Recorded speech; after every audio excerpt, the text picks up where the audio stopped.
We all struggle with our aim, which is exactly what brought you to me. And the work I've been putting in to help you is finally complete. And we call it SYA, or Smooth Your Aim. How did we run into this solution for our aim? Like many things in life, the solution came around when we started hitting issues.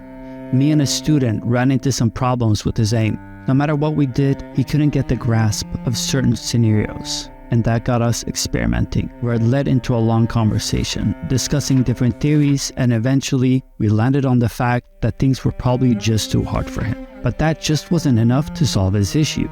And it's eventually what led up to this method, the method that ended up taking his aim all the way from Diamond to Masters in under 3 days. It's going to be a lot of information, and I only ask you to listen to all the information carefully. Give me some time and listen to this multiple times if you gotta. At its core, the technique is really simple, but in that simplicity, there's a lot of ways you can also mess it up. Firstly, I need to ask something out of you. Go ahead and play a scenario for me, anything. And I want you to first of all realize what you're doing is isolating a singular aspect of your aim. Smoothness, reactive, whatever it is. You're isolating that pattern with no pressure being thrown at you. No movement to hold you back and no recoil to punish your mistakes. Yet you're accepting hitting a bot with 40% accuracy. To put that into perspective, that's 4 out of 10 shots you're hitting when we're isolating a singular skill. Is that the accuracy you're so proud of and will accept in your gameplay? When games are anything but single, see, people make this mistake all the time. We actually use our aim as a whole to get a kill. Even Apex has first shot accuracy and COD tracking. Now I want you to think for me, if hitting 4 out of 10 shots is good enough, what happens when you're caught in a bad position or you're low on health? Is that enough for you to prove you have good aim? Maybe you just think you're better than you actually are. I'll get to the solution very soon, but it's very important you understand this. See, during my time coaching, I've come to the notion that a lot of us truly believe we're better than we think we are. You hear the hit sounds firing off, you see the percentile on the accuracy stat, but that's exactly where it gets you. The shots you're hitting often come from the easiest part of the pattern, and you just forget the hard part is actually where you're messing up. The accuracy stat is really misunderstood. It doesn't tell us anything about precision, it just tells you you're on target. Chances are, you're hitting the bot yet still making those mistakes. And if you don't believe me, rewatch your VODs and zoom into your crosshair. Most likely, your aim still shakes inside of the bot even as you're hitting. You're accurate, yet still full of flaws. You aren't hitting clean, and since KovaaKs will build up those habits, the habit of not being clean will transfer into our game. The technique at its core involves training what we feel are overly simple scenarios. But it's not just training easy, no. We want to play a scenario with the time skill set to 75%. This is super important. Don't just play scenarios named easy or novice. It's going to feel way too easy at first, but I'll explain to you exactly why it isn't. Contrary to what you've been taught, we're actually aiming for 65 to 85% accuracy here, where our goal is perfection. Some signs the scenarios are too hard, are shaking inside of the bot, and overall not feeling smooth. Here's the technique you use.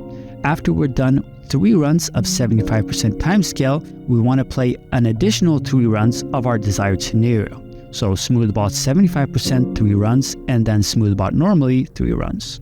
This puts our brain into the mode of spotting mistakes. Mistakes you'll now have a way easier time finding due to the flaws being that much more obvious. The gameplay is so easy that when you do mess up, it'll stand out a lot more. If we have a hard scenario, our brain wants to fix it, but just doesn't have enough time until the next issue appears. That's why reviews can be so important. We take a step back and give ourselves time to focus on where we mess up. This way of playing easier versions first shows you what you're doing wrong live, so your brain actually has time to spot its flaws and adjust before the next mess up appears. People always tell me when I find a mistake, I just spam it, and that's not wrong for a beginner. But when we're stuck, we want to be working on the surrounding skills, and by ignoring the surrounding skills, you often find yourself in a plateau because you're not assisting your main flaw. An example of this would be like playing pokeball to assist our clicking. This way of playing an easier version highlights our mistakes more clearly. It's important here not to get too complacent and gradually over the coming weeks and months start increasing the time scale. So one version of this includes a 75% time scale talked about and the other involves gradually increasing your time scale. Version 1 of SYA, you're playing 3 runs of 75%, then 3 runs normally. Version 2 of SYA, you're playing 1 75% run, then 1 85% run, and lastly 1 90% run before doing 3 runs of your normal scenario. A key part here is to not simply use a version that has the name Easy or Novice, but use the timescale feature to simply slow down the pattern we'd like to learn. Easy scenarios are too hard for what we'd like to achieve. Again, we're going from 65 to 85% accuracy in tracking here. The benchmarks are the main place where people want to increase their score, and our obvious issue here is time. We're dealing with roughly 16 scenarios, and doing 3 runs before each scenario is going to double that time. That's why we split the playlist into 2 days, a tracking day and a clicking day. But if you got the free time, go ahead and play the full playlist. Alongside this, I'll definitely be creating new playlists with the SYA tag in my GitHub. These will target specific issues or popular games you guys play, so be on the lookout for that. So that's how we get better tracking, by using those super easy versions before the normal ones. So how do we improve in other things besides tracking? Well, I made a list that will make it a bit easier to understand for y'all. In static, you want to play an identical pokeball or target switching scenario before your static one. If you struggle with speed, we'll use a larger pokeball version. If you struggle with accuracy, we'll use a smaller version. It's important here that we need to incorporate both larger and smaller versions of static and not hyperfixate purely on our flaws. Dynamic takes a similar approach. We want to play a slower moving bot or a larger bot before the normal scenario. If we run into issues with target switching, we need to play a static version of the scenario, meaning the bots stand completely still and not a clicking version. After that, we'll again play a slower moving version, and lastly, we'll play the version we want to get good at. Also want to touch on people who are struggling with a specific issue, and here's exactly what you'll do. Play its assisting skill. Let's say you're struggling with Pasu. You firstly would play a tracking version of it, Pasu Smooth, then play a target switching version of it, Can TS, then Pasu Slow, and lastly Pasu. Again, gradually increasing the difficulty and assisting it with surrounding skills will really help us lock down the issues we're having.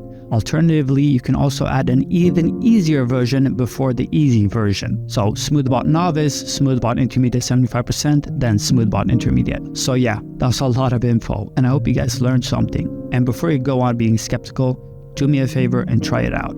Give it a day or 2, and I think you'll outdo yourself. Just remember to leave a like and a sub. I appreciate you guys, and by watching the video to the end, you help me out immensely. Done.